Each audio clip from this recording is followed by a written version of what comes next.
and welcome to today's session. In today's session we will be exploring trauma. So trauma is any kind of damage or injury that has happened to the skeleton, and this could be ante-mortem, perimortem or post-mortem. So ante-mortem trauma is trauma that has occurred when this person was alive. So there will be signs of healing around the trauma site, and this could either be partial healing or complete healing depending on when the trauma actually occurred in this individual's life. So there may be calluses which cover the broken ends of bones, and the edges of the trauma site are now more smooth and rounded rather than rough and jagged. Perimortem trauma is trauma that has occurred around or at the time of death. So this could be what caused this individual's death, however it may not always be. So this trauma site will have no signs of healing, and there are no colour differences between the trauma site and the rest of the bones. The edges of the trauma will be sharp and have jagged edges, and there will also be radiation fracture lines coming from the trauma site. Post-mortem trauma is trauma that has occurred to the skeleton after the individual has died. So this possibly could be from when the skeletal remains have been excavated. There will obviously be no signs of healing as this individual is not alive.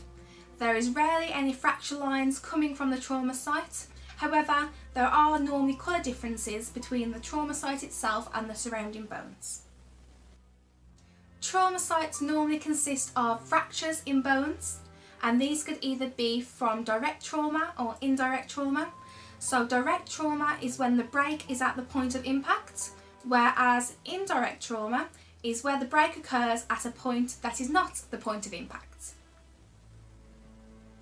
So firstly we have blunt force trauma, and this is caused by a force with a wide impact on the bone, and this usually leaves some kind of indentation in the bone afterwards also.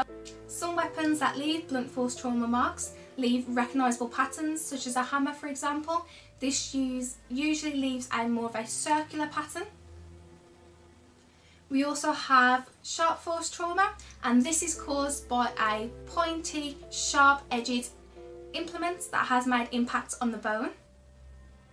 And finally we have projectile trauma, and this is caused by a projectile that impacts the bone with enough force to go through the surface. This is usually from a gun, however it can also be things such as arrows and spears, and essentially any object that's flying through the air with enough force that when it impacts you it goes through your bones. So we have many different types of trauma that can happen to our body when we're alive and around the time that we are dying and even after death.